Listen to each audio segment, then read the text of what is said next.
ser breve y que salgamos de aquí con una idea un poquito más clara de lo que es el jubileo, ¿no? Porque estamos en un año jubilar y cuanto mejor entendamos que es un jubileo, mejor lo viviremos. Deciros nada más que estoy, pues eso, muy contento de estar aquí en esta parroquia tan querida, no solo porque están Pablo y Juan Carlos en ella, sino pues al final, como acaba de decir Juan Carlos, son parroquias hermanas, ¿no? Y somos católicos. Católico significa universal, ¿no?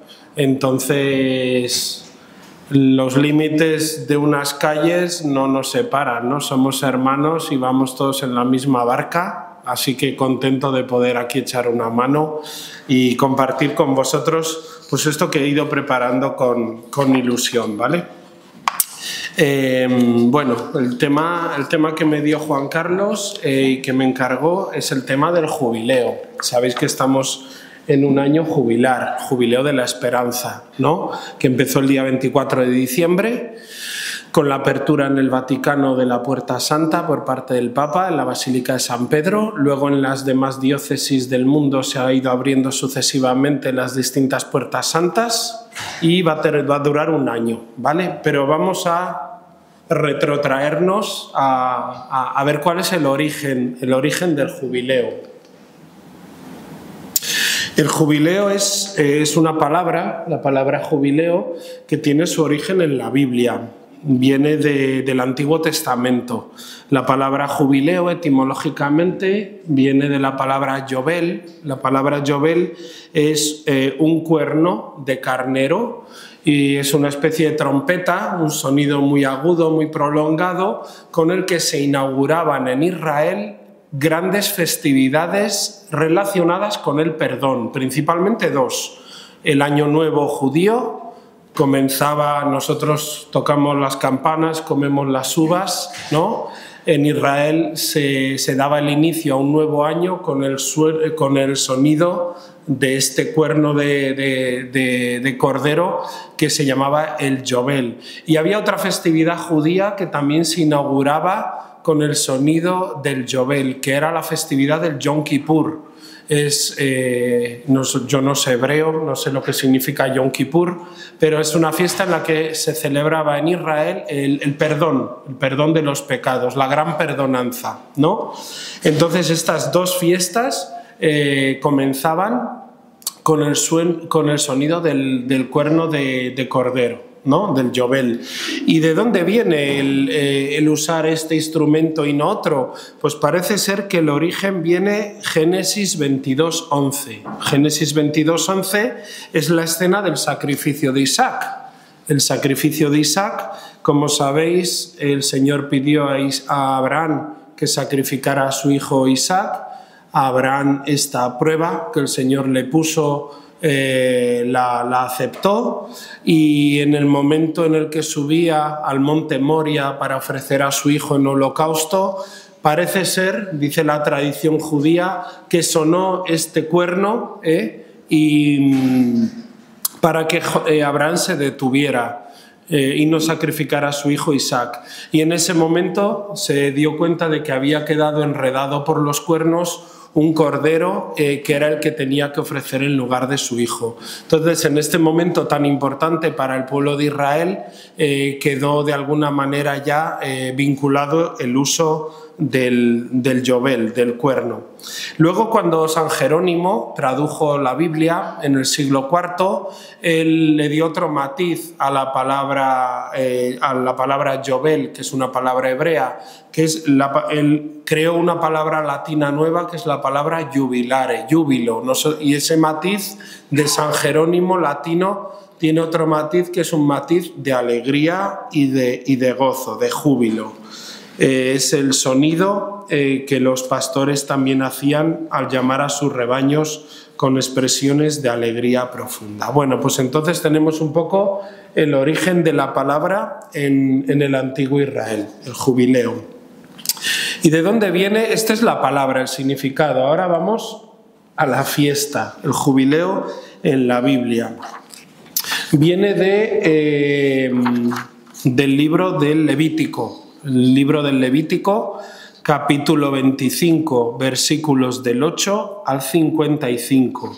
Dice así: contarás 7 semanas de años, es decir, 7 veces 7 años, de manera que las 7 semanas de años sumen 49 años.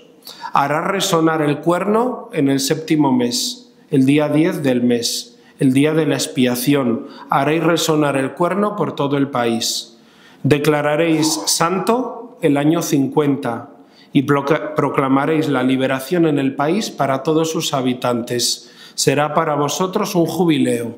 Cada uno recobrará su propiedad y regresará a su familia. El año 50 será para vosotros un jubileo. No sembraréis, no segaréis lo que haya nacido espontáneamente, ni vendimiaréis las viñas no cuidadas, porque es un jubileo, un año santo para vosotros. Comeréis lo que produzca el campo. En este año jubilar, cada uno recobrará su propiedad y los esclavos serán liberados. Eso es lo que dice el libro del Levítico, capítulo 25, del 8 al 55. Según este texto, pues Dios pidió a los israelitas, daos cuenta el momento de la historia del pueblo de Israel en el que se encuentran. Han salido de la esclavitud de Egipto, se dirigen hacia la tierra prometida. Moisés está intentando dar a este pueblo que acaba de ser liberado su identidad como pueblo, sus primeras normas, y esta es una norma como muy primitiva, ¿no? Muy primitiva, de nada más que el pueblo de Israel había salido de la esclavitud de Egipto. Entonces, ese año jubilar tenía como las siguientes 3 características. Todos los esclavos tenían que ser liberados, todas las personas que habían caído en esclavitud por deudas tenían que ser liberadas. Segundo, las propiedades tenían que ser devueltas, todas las tierras que habían sido vendidas tenían que regresar a sus dueños originales o a sus familias. Y tercero, la tierra tenía que descansar, es decir, tenía que ser una especie de barbecho. La tierra no debía de ser cultivada como un año sabático, era un tiempo de reposo para que el hombre aprendiera a depender no de su trabajo, sino de la providencia divina. Es decir, era un año pues, de restauración, de liberación y de renovación, no solamente en esa dimensión con Dios, perdón por parte de Dios, sino también que, como podéis ver, las 3 normas principales tienen como consecuencias sociales pues muy claras, ¿no? O sea, el jubileo desde el principio tenía estas 2 dimensiones, la dimensión espiritual, perdón con Dios, y la dimensión social, poner como a cero el contador de la sociedad para que no hubiera pobres, no hubiera ricos, no hubiera deudas, no hubiera esclavos, no hubiera grandes poseedores y personas pobres. Bueno, este es el significado tal y como aparece en el libro del Levítico. Y ahora os pregunto, ¿cuántos jubileos creéis que se celebraron en el antiguo Israel? Pues parece ser que tal y como dice el libro del Levítico, no se llegó a celebrar ningún jubileo. No se llegó a celebrar porque era de una radicalidad tal que a medida que el pueblo de Israel se fue asentando en la tierra prometida, la monarquía, las clases sociales en Israel, cuando era un pueblo nómada, es muy fácil esa igualdad, ¿no? Pero a medida que el pueblo se va estableciendo, pues fue en alguna medida jubilar, sí que se logró vivir, ¿no? Y ahora os voy a explicar un poco eso.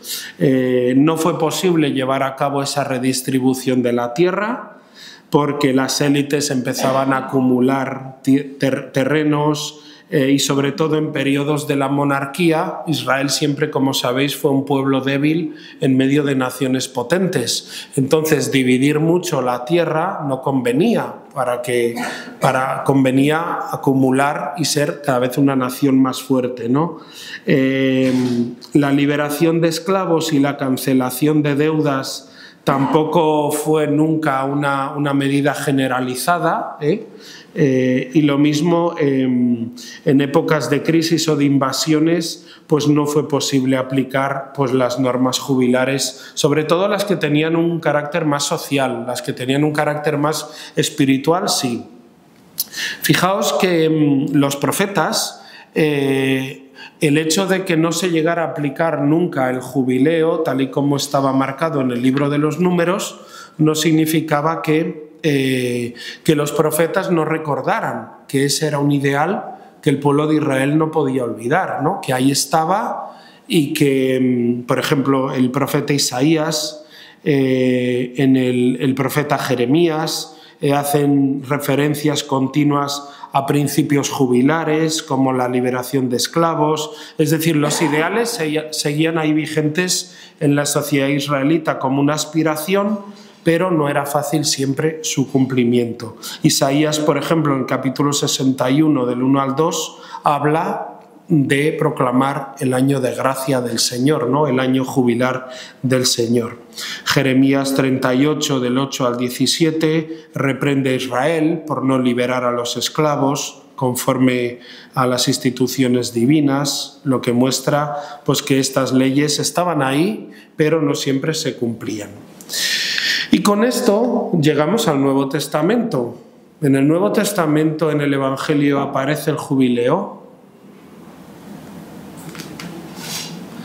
En el Nuevo Testamento tenemos el Evangelio del domingo pasado, Lucas 4, en el que aparece Jesús. Es que yo no veo bien desde aquí. El Espíritu del Señor está sobre mí porque Él me ha ungido, porque me ha liberado, me ha enviado a dar la vista a los ciegos, la liberación a los esclavos y a proclamar el año de gracia del Señor. Es decir, el discurso programático, la primera homilía de Jesús en la sinagoga de Jerusalén es una homilía jubilar. Jesús está comenzando su vida pública y asume como principios rectores de su misión precisamente los que son los principios del jubileo.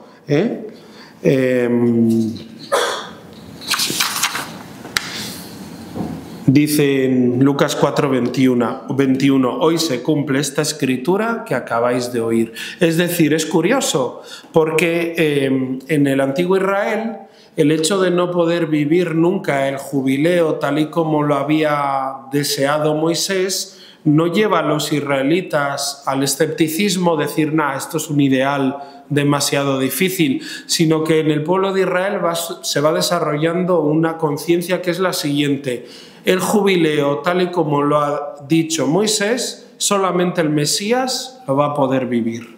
Solamente el Mesías, cuando venga, lo va a poder llevar a cabo. Y resulta que nos encontramos en Lucas 4, Jesús que lee este texto de Isaías y luego él dice: esta escritura que acabéis de oír, hoy se ha cumplido en él. Es decir, él ha venido a dar la vista a los ciegos, la libertad a los esclavos y a proclamar el año de gracia del Señor, ¿no? Es decir, Jesús, digamos que asume que su misión es una misión jubilar. Él ha venido a realizar lo que el jubileo había dispuesto. Libertad libertad integral de la persona, libertad no solamente económica para los pobres o para los que tienen deudas, sino sobre todo vista a los ciegos y libertad espiritual de las cadenas peores de todas, que son las cadenas del pecado. Bueno, entonces Jesús, digamos que él asume que su misión es una misión jubilar. Bueno, y ahí tenemos ahora un paréntesis muy grande desde Jesús hasta el año 1300. Hasta el año 1300. En el año 1300, no sé si habéis oído hablar alguna vez del milenarismo. El milenarismo es una mentalidad medieval.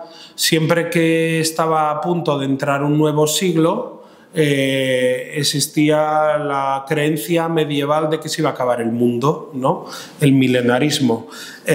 ¿Os acordáis cuando el año 2000, el efecto 2000, que si se nos van a borrar los ordenadores, los bancos se van a bloquear, vamos a perder nuestro dinero? Lo del año 2000 no es nada en comparación con lo que pasó en Roma en el año 1300. En torno a la Nochevieja del año 1200... O sea, el final de año de 1299, comienzo del año de 1300, empezaron a afluir hacia Roma multitudes y multitudes de personas, porque tenían, por un lado,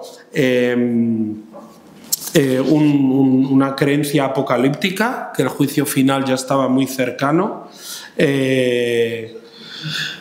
y profecías medievales basadas en el libro del Apocalipsis, mezcladas con el miedo a calamidades naturales, a divinas. Entonces empezaron a fluir multitudes y multitudes de personas hacia Roma con la creencia de que visitando las tumbas de los apóstoles quedarían todos sus pecados perdonados, y si surgía una hecatombe, si venía el fin del mundo, pues bueno, pues todos para el cielo, ¿no?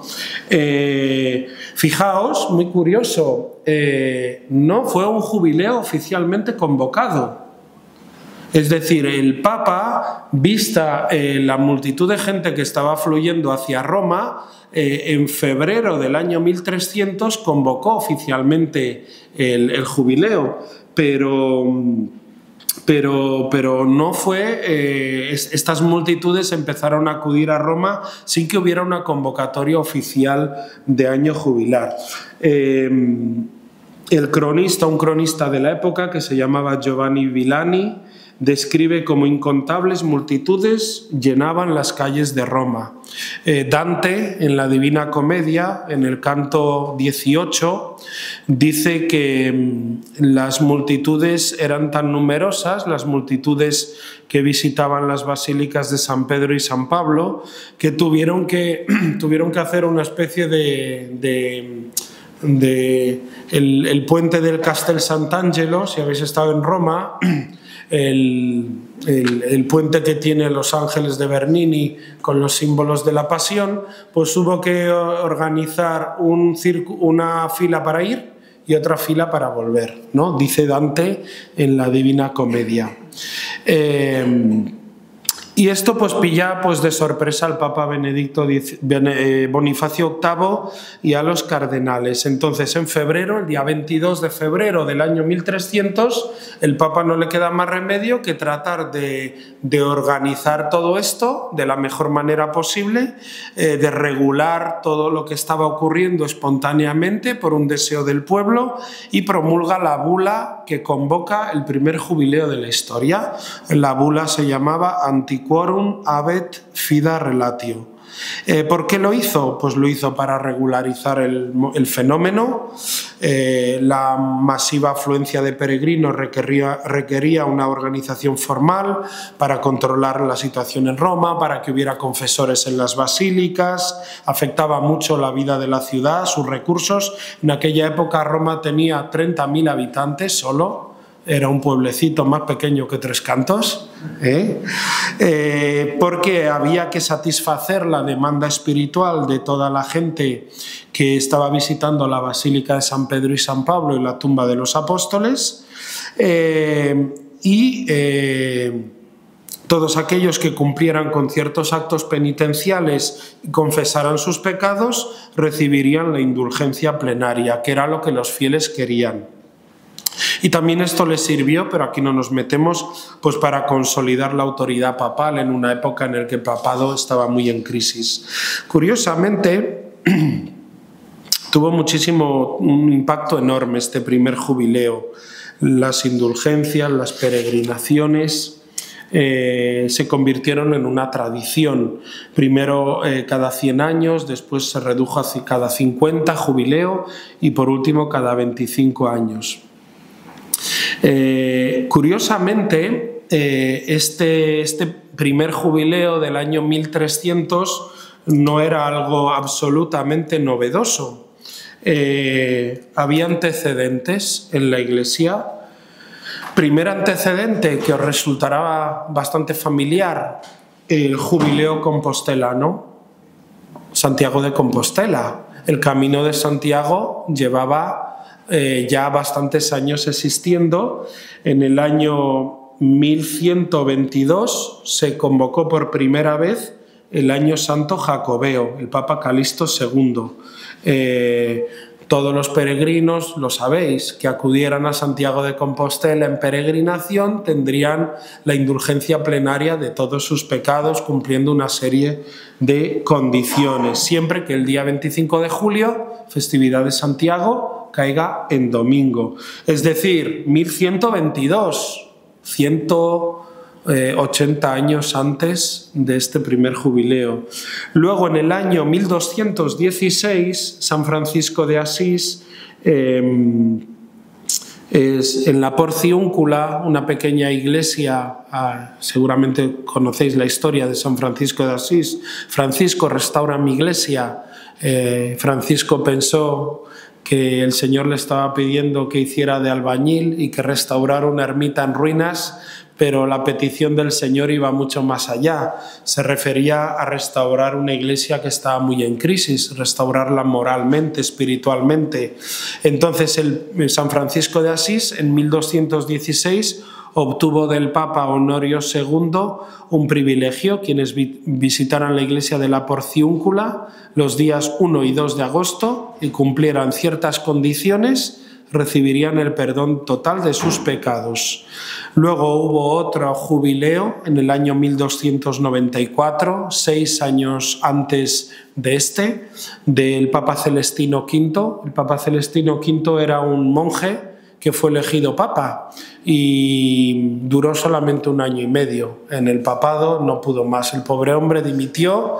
El papa que había dimitido anteriormente a Benedicto XVI fue el Papa Celestino V en 1294, y él también estableció un jubileo a quien visitara una iglesia en L'Aquila, en Italia, los días 28 y 29 de agosto. Y esto sobre todo era lo que a la gente que empezó a acudir a Roma le sonaba, ¿no? El jubileo del Papa Celestino. También había habido jubileos e indulgencias relacionadas con las cruzadas, las Santas Cruzadas. El Papa, para animar a la gente a participar en las cruzadas y recuperar los santos lugares, quien se apuntara a una cruzada pues tenía indulgencia plenaria, perdón de sus pecados, ¿vale? Y luego había también algunas iglesias que visitarlas conllevaba el perdón, la indulgencia plenaria de los pecados, como la iglesia de San Juan de Letrán, la catedral de Roma, la iglesia de Santa Cruz de Jerusalén, también en Roma, y todas las iglesias que tuvieran reliquias de la Pasión, por ejemplo, el Santo Toribio de Liébana, donde está el mayor trozo del Lignum Crucis que se conserva en España. Es decir, antes de este jubileo del 1300 había precedentes jubilares, pero no eran universales, eran locales y puntuales. Vale, luego, jubileos, después de este pues hubo muchos, como os dije. Hubo en el año 1300 el primero, 1350, 1390, 1400, 1425, 1450, cada 25 años, ¿vale? En el año 1800 no hubo, porque el Papa estaba preso por parte de Napoleón, no pudo haber jubileo en el año 1800, tampoco en 1875, porque era cuando la caída de Roma, Garibaldi, todas esas cosas. Y ya simplemente os he puesto los jubileos del siglo XX, ¿vale? Tenemos un jubileo en el año 1900, que yo no lo he puesto. Los jubileos que caen en los años 0, 25, 50 y 75 son jubileos ordinarios. Y luego también en algunas ocasiones hay jubileos extraordinarios. Por ejemplo, en los años 33 se celebra el jubileo de la Pasión, de la Redención. El próximo gran jubileo que vamos a tener en la Iglesia va a ser en el año 2033, dentro de 8 años, porque se van a celebrar 2000 años de la redención, de la muerte de Jesús en la cruz y la resurrección. Ese es un jubileo extraordinario. Juan Pablo II en el año 1983 también convocó un jubileo de la redención, 1950, ¿no?, años de la muerte de Cristo, ¿vale? Y ahí tenéis el jubileo del año 1950, el Papa Pío XII, del año 1975, el Papa Pablo VI, y del año 1983, Juan Pablo II. Y luego tenemos, bueno, cada jubileo tiene su lema, tiene la motivación, el sentido que cada papa le quiere dar, muchas veces muy unido al contexto social que se está viviendo. Por ejemplo, en el año 1950 Europa acababa de salir de la Segunda Guerra Mundial, se estaba viviendo la reconstrucción de Europa. Entonces, el jubileo de 1950, el lema fue, por ejemplo, la Iglesia en su restauración, ¿no? Había que convocar a todos los católicos a que colaboraran en la restauración de Europa después de la Segunda Guerra Mundial. ¿Qué sucedió de importante en el jubileo del año 1950? Se proclamó el dogma de la Asunción. Siempre en los años jubilares se aprovecha para eventos importantes, ¿no? Hubo un grandísimo número de peregrinos en Roma, el Papa Pío XII, etcétera, etcétera. Bueno, tenemos ya un jubileo que seguro que ya a los que tenemos algunas canas ya nos suena, que es el jubileo del año 2000, Juan Pablo II. ¿Os acordáis el día cuando Juan Pablo II abrió la Puerta Santa? El gran jubileo del año 2000, 2000 años desde la encarnación de Jesús. Se preparó, seguro que lo recordáis porque aquí en las parroquias lo vivisteis, se preparó 3 años antes, el año 97, el año 98, el año 99, el año del Padre, el año del Hijo, el año del Espíritu Santo. Fin de milenio, caída del muro de Berlín, fin de la Guerra Fría. El Papa Juan Pablo II era un líder espiritual a nivel global. El lema del jubileo del año 2000 fue: hemos recibido el espíritu de adopción.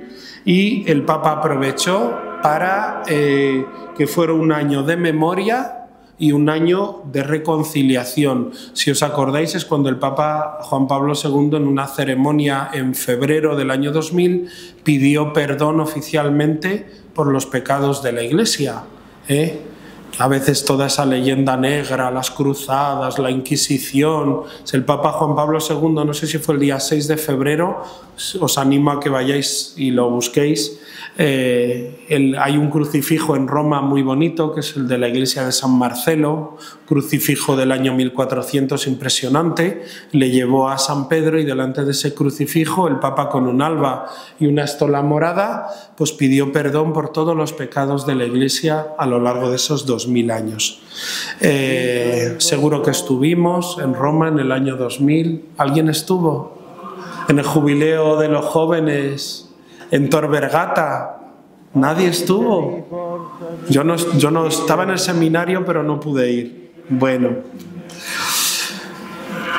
vamos a ver a Juan Pablo II. El pobre se tambalea, ya le faltaban 5 añitos para morirse. Abre la Puerta Santa y la atraviesa. Luego vamos a hablar del significado de atravesar la Puerta Santa.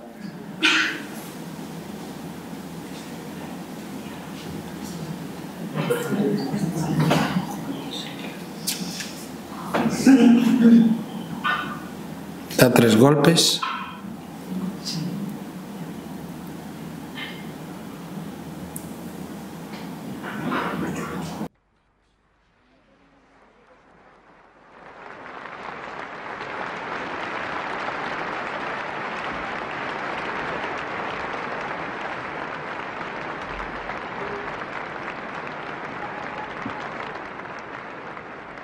El lema fue misericordiosos como el Padre, y como eventos destacados pues de ese jubileo fue quizá los misioneros de la misericordia.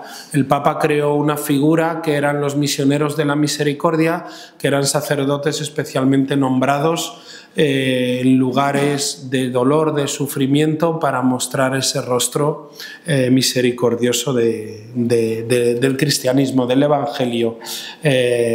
La verdad es que yo creo que es un jubileo que sí que dejó huella, ¿no? Porque como ese hincapié en la misericordia, en la acogida, en el perdón, parece ser que gracias a este jubileo pues ha quedado ahí como un leitmotiv, ¿no? La Iglesia como hospital de campaña, la acogida a las personas, el acompañamiento a todos, etcétera, etcétera.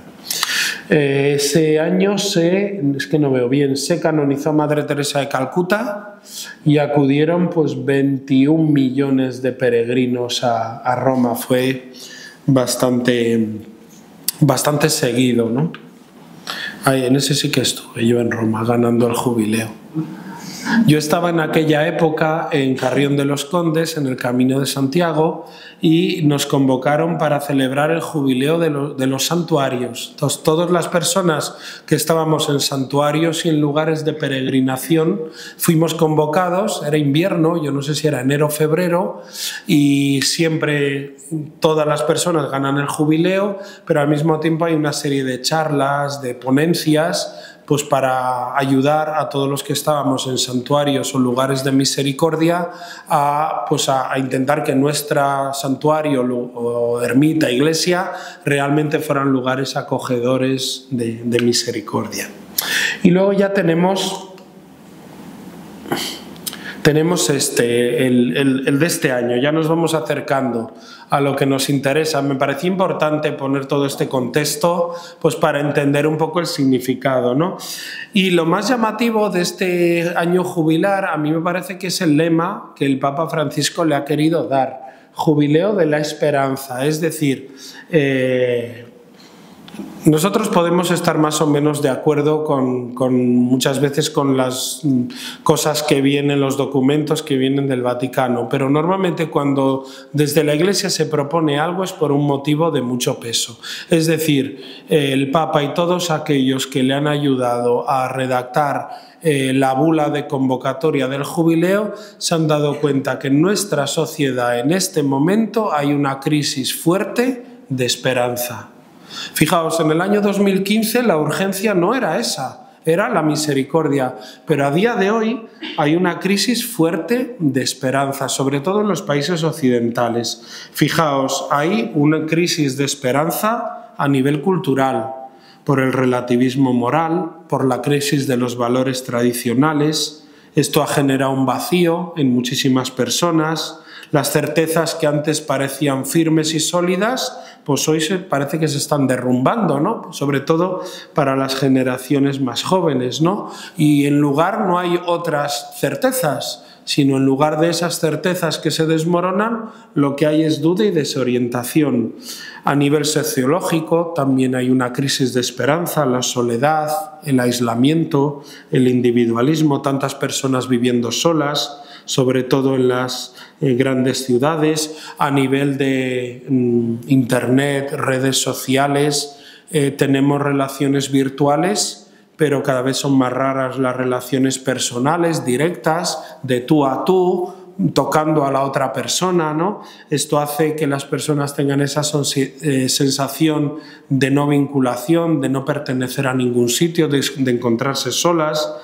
Crisis de esperanza a nivel espiritual, la secularización. A muchas personas se les ha arrancado del corazón la fe religiosa y en cambio ¿qué se les pone? En el mejor de los casos la ideología, pero la ideología es un sucedáneo muy barato y muy de tercera categoría en relación con la fe religiosa, ¿no? Y las personas sin un sentido trascendental de la vida, pues sin una esperanza en un propósito superior, pues están como sin suelo, están como perdidas. Hay también una crisis muy fuerte de la esperanza a nivel demográfico, la natalidad, crisis de natalidad, crisis de nupcialidad, Poca gente se casa. La crisis de la nupcialidad es quizá uno de los síntomas más claros de la falta de esperanza, porque cuando tú tienes esperanza en el futuro, tienes esperanza en hacer un proyecto con otra persona, en traer niños al mundo. Cuando no tienes esa seguridad, pues estás ahí como con el freno de mano echado, ¿no? Sin esperanza acerca del futuro, sin muchas ganas de darle una estabilidad a la forma de convivencia con tu pareja, ¿no? Hay una crisis muy fuerte, ¿no? De estabilidad, de esperanza. Bueno, hay otros indicadores mucho más dramáticos, la crisis de salud mental, la crisis de suicidios. ¿De dónde viene todo esto? Falta de esperanza. Es decir, a mí me parece absolutamente profético que el Papa haya elegido para este jubileo el apelativo jubileo de la esperanza. De todas maneras, lo quería decir al principio, lo digo ahora, os animo a que leáis la bula con la que se convocó este jubileo. Puede ser o sea, os podéis reunir en un grupo de trabajo, viene todo muy bien explicado, es muy pedagógica en ese sentido y viene todo explicado por qué es el jubileo y por qué el Papa ha decidido que este jubileo sea un jubileo de la esperanza, ¿vale?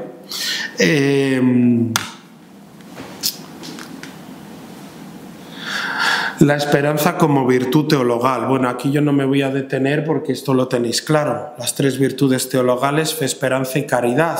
Al final no se trata solo de una esperanza intraterrenal, humana, es una esperanza sobrenatural. ¿Dónde cimentamos y fundamentamos nuestra esperanza? En Dios, en sus promesas, no en nosotros, ni en un progreso económico, ni en un progreso social, y muchísimo menos en las ideologías que prometen un progreso continuo hacia no se sabe muy bien dónde, ¿no? Nuestra esperanza como creyentes que somos está anclada en el Señor, ¿no? Bueno, ahí viene, es que como no lo puedo leer desde aquí, pero bueno, da igual. Pero está todo, ahí está mejor puesto que lo explico yo, ¿vale?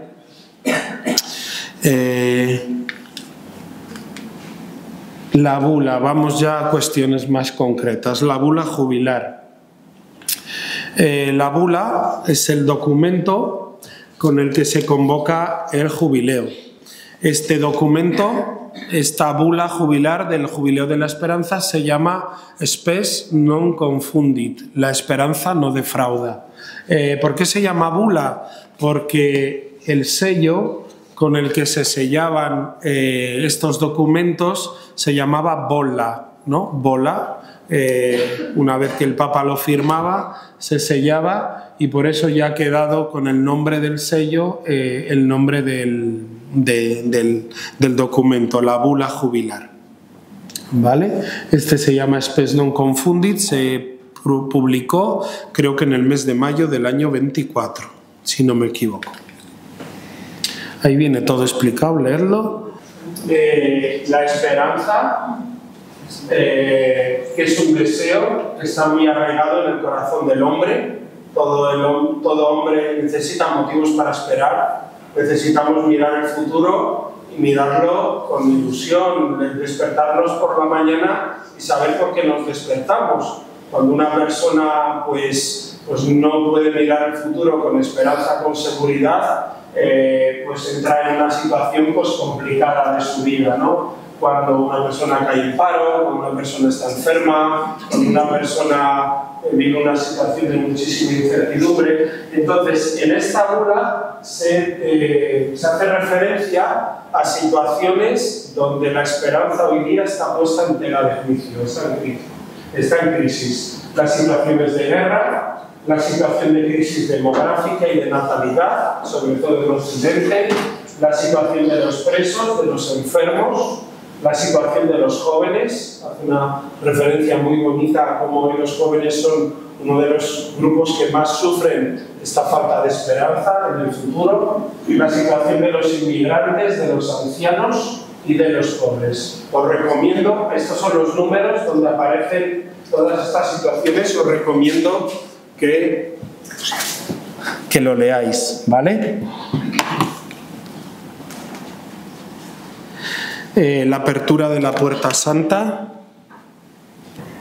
La apertura de la Puerta Santa la abrió el Papa Francisco el día 24 de diciembre. Esta es la Puerta Santa de la Basílica de San Pedro. Sabéis que la Basílica de San Pedro tiene muchísimas puertas, pero hay una que es la Puerta Santa que solo se abre en los años santos y es por la que cruzan todos los peregrinos para ganar la indulgencia.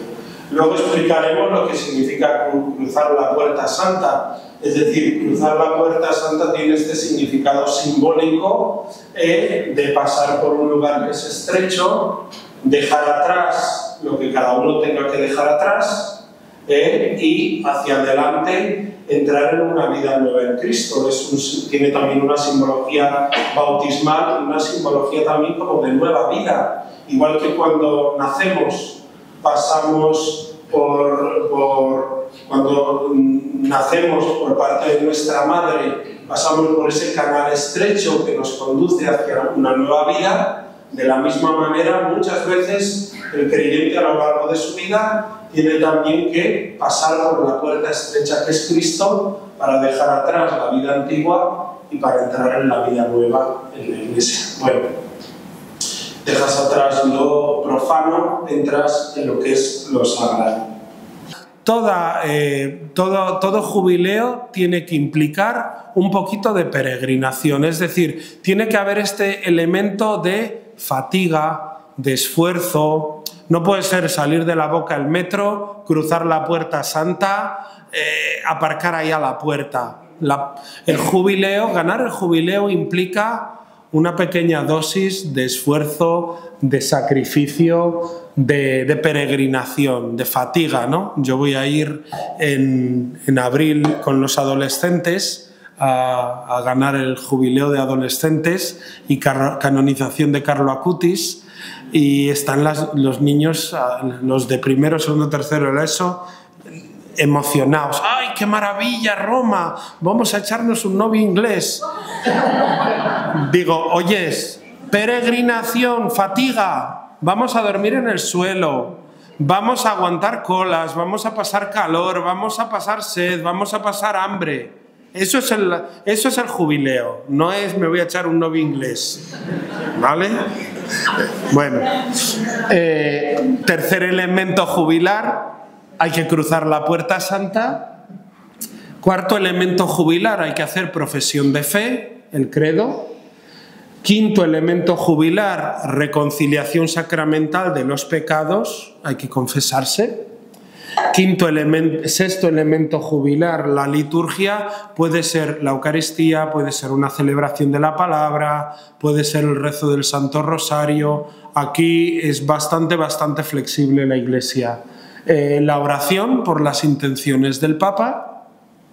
Y por último, la indulgencia, que vamos a hablar ahora de la indulgencia. Pero como la indulgencia es meterse en muchos berenjenales, lo he querido dejar para el final. La peregrinación, la indulgencia. Vale. ¿Qué es la indulgencia? Ay, Dios mío, la indulgencia. Bueno, esta charla me ha ayudado mucho porque he empezado a hacer mis pinitos con la inteligencia artificial. Entonces, ese dibujo lo ha hecho la inteligencia artificial, ¿no? Es un tablón, es una tabla que tiene una punta clavada y el hueco de otra punta que estuvo clavada pero alguien quitó, ¿no? ¿Esto por qué? Porque es un símil, una metáfora del pecado, ¿no? Cuando nosotros cometemos un pecado, estamos arrepentidos, nos confesamos, ¿vale? El sacerdote nos da la absolución y desde un punto de vista sobrenatural podemos estar seguros de que Dios nos ha perdonado por ese pecado que hemos cometido. Hasta aquí, todo claro, santa paz. Sin embargo, el pecado normalmente deja heridas, deja a veces cicatriz, deja un recuerdo, a veces deja un mal hábito en nosotros, ¿no? Y eso no desaparece de la noche a la mañana por mucho que uno se haya confesado, ¿no? Entonces, esa culpa natural en forma de recuerdo, en forma de herida, en forma de tendencia, de consecuencia, de hábito malo, de apegos, es lo que la indulgencia quiere borrar, quiere ayudar a borrar. La indulgencia puede ser plenaria, total, o puede ser parcial, ¿no? Entonces, esto es muy importante comprender esta distinción. Cuando cometemos un pecado grave o mortal, existen consecuencias. Cuando nos confesamos, Dios quita la punta que habíamos clavado en el tablón. El pecado queda perdonado totalmente, de una manera segura, cero dudas, ¿no? Sin embargo, a través del sacramento de la penitencia, no vale con decirle a Dios que me perdone. Yo me confieso, pero he perdido la inocencia de mi mirada hacia una persona, o ya tengo como un mal hábito adquirido, ¿no? A veces el pecado es como una mala hierba que echa raíces, y aunque arranques la mala hierba, ahí quedan las raíces y al poco tiempo notas que ha vuelto a nacer otra vez el hierbajo, ¿no? Y hay que volverlo a arrancar. Bueno, pues eso es la indulgencia.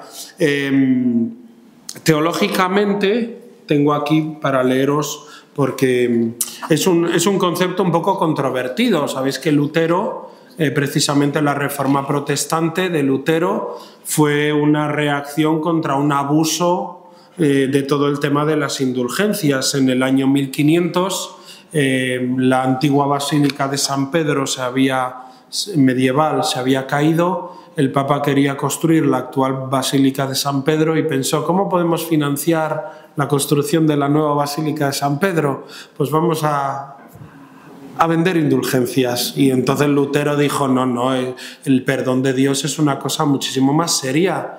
El perdón de Dios no puedes comprarlo por 20 euros, tiene que haber unas condiciones espirituales, esto no es así automático, ¿no? Entonces, en esto a veces ha habido un cierto abuso, por eso es muy importante precisar bien. Os voy a leer. En la Iglesia Católica, una indulgencia es la remisión total o parcial de la pena temporal debida a los pecados ya perdonados, cuya culpa ha sido perdonada a través del sacramento de la reconciliación, la confesión.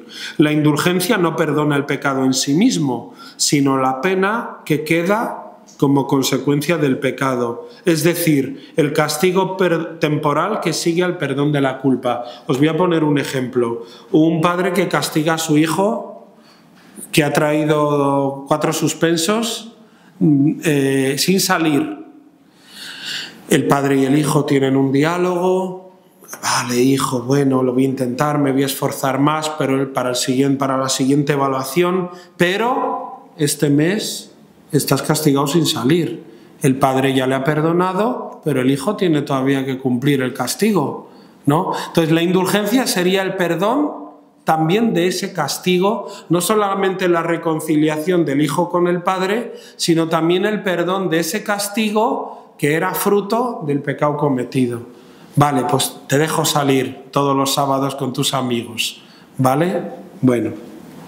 Fundamento teológico y conciliar de las indulgencias. La doctrina de las indulgencias se basa en la enseñanza de que aunque el pecado y la culpa sean perdonados en el sacramento de la reconciliación, aún persisten las consecuencias temporales que deben de ser expiadas. La Iglesia, a través de su autoridad, aplica los méritos de Cristo y de los santos para aliviar estas penas. Esto se considera una manifestación de la economía de la salvación, que es la aplicación de la gracia de Dios a la vida de los fieles.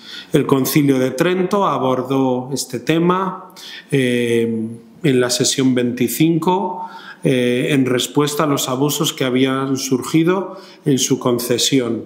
El Concilio de Trento confirmó la doctrina de las indulgencias. La Iglesia tiene, por la autoridad que Cristo le concedió, el poder de conceder indulgencias para la remisión de las penas temporales. Dijo que había que usarlas correctamente, prohibió todos los abusos, no podían ir vinculadas a una compraventa, tema económico cero. Cuando a veces se oye, es que antiguamente los viernes de Cuaresma, si comprabas, esto desde Trento está prohibido. Si antiguamente se permitía, pues no sé cómo sería, pero desde Trento está prohibido cualquier forma de comercio o lucro en la concesión de indulgencias. Y por último, es una facultad únicamente del Papa. Es el Papa el único y quien él autorice capaces de dar indulgencias vinculadas a una peregrinación, a una fecha, a una fiesta, a un acto en concreto. ¿Vale? El Código de Derecho Canónico también habla de ello, en los números 992 al 997, y luego hay un documento que se llama Enchiridium Indulgentiarum, que es un documento que se publicó en el año 68, en el que explica los modos y maneras de ganar las indulgencias, en cuántos días, qué hay que hacer. Todo viene ahí explicado, Enchiridium Indulgentiarum, ¿vale? Lo he copiado aquí, pero no lo voy a leer, porque si alguien tiene curiosidad, pues va allí. Y de todas maneras le voy a pasar a Pablo y a Juan Carlos a Nereida tanto la presentación como el documento, por si alguien lo necesita, ¿vale? Condiciones para ganar la indulgencia este año jubilar. Primero, esto es importante, tener la intención y el propósito de evitar cualquier pecado mortal o venial. Es decir, yo voy a la Almudena, cruzo la Puerta Santa, ya gané la indulgencia plenaria de todos mis pecados. Voy al día siguiente, la gano para mi abuela que se murió. No es así de automático. Tener la intención y el propósito de evitar cualquier pecado mortal o venial. Segundo, peregrinar, lo de fatiga, esfuerzo que os decía antes, peregrinar y cruzar la Puerta Santa de una basílica o de un lugar jubilar, participando allí en un momento de celebración, de oración, de adoración o de reconciliación. Tercera condición, comunión eucarística, hay que comulgar. Cuarta condición, obtener la absolución sacramental de los pecados en la confesión. Quinta condición, rezar, un Padre Nuestro, un Ave María, un credo, una salve, por las intenciones del Papa. ¿Cuáles son las intenciones del Papa? Aparecen mensualmente en la página web del Apostolado de la Oración. Por los enfermos, por las familias en dificultad, por los parados. Cada mes el Papa publica las intenciones del Apostolado de la Oración, las intenciones del Papa. De todas las maneras, si uno no las sabe, pues rezamos por las intenciones del Papa, las que sean, las buenas. Cuarto, esto es muy interesante. ¿Qué pasa con los fieles que no pueden hacer esto? Un enfermo en un hospital, un preso, una persona que es muy pobre o vive en una zona rural muy alejada, puede ganar el jubileo. Los fieles que no puedan peregrinar recibirán las indulgencias en las mismas condiciones en sus lugares, si arrepentidos recitan el Padre Nuestro, el Credo y otras oraciones, ofreciendo sus sufrimientos o las dificultades de la propia vida. Y por último, realizar cualquier obra de misericordia corporal o espiritual. Si realizas cualquier obra de misericordia, también ganas la indulgencia jubilar. Hay tres novedades de este jubileo, que dentro del aspecto penitencial el Papa dice que también sirve como penitencia abstenerse de las distracciones banales, reales o virtuales, como las redes sociales. Es decir, si haces un día ayuno de redes sociales, de Instagram, de TikTok, de YouTube, pues sirve como penitencia jubilar. Dice expresamente apoyar obras de carácter religioso o social, especialmente en favor de la defensa de la vida en cada etapa, de la protección de los menores abandonados, de la juventud en dificultad, de los ancianos necesitados o solos o de los inmigrantes. Y cualquier tipo de voluntariado también sirve, como la pastoral de la salud, visitar a un enfermo, sirve como penitencia jubilar. Es decir, si nos damos cuenta, hay como un deseo muy grande de que sea muy fácil, es decir, el que no gana la indulgencia plenaria es porque no quiere, porque la Iglesia intenta ponerlo fácil en toda situación a todo tipo de personas. Hay una serie de actividades, cada jubileo tiene su propio calendario, por eso si tenéis ocasión, en cualquier momento del año os recomiendo que vayáis, pero es muy bonito poder ir a un jubileo temático, pues jubileo de los abuelos, pues jubileo de los catequistas, jubileo de los agentes de pastoral de la salud, ¿vale? Y quiero terminar con la oración del jubileo, si la podemos rezar todos juntos, no sé si la veis, más o menos. Padre que estás en el cielo, la fe que nos has donado en tu Hijo Jesucristo, nuestro hermano, y la llama de caridad infundida en nuestros corazones por el Espíritu Santo, despiertan en nosotros la bienaventurada esperanza en la venida de tu reino. Tu gracia nos transforme en dedicados cultivadores de las semillas del Evangelio, que fermenten la humanidad y el cosmos en espera confiada de los cielos nuevos y de la tierra nueva, cuando vencidas las fuerzas del mal, se manifestará para siempre tu gloria. La gracia del jubileo reavive en nosotros, peregrinos de esperanza, el anhelo de los bienes celestiales y derrame en el mundo entero la alegría y la paz de nuestro Redentor. A ti, Dios bendito eternamente, sea la alabanza y la gloria por los siglos. Amén. Pues ya está.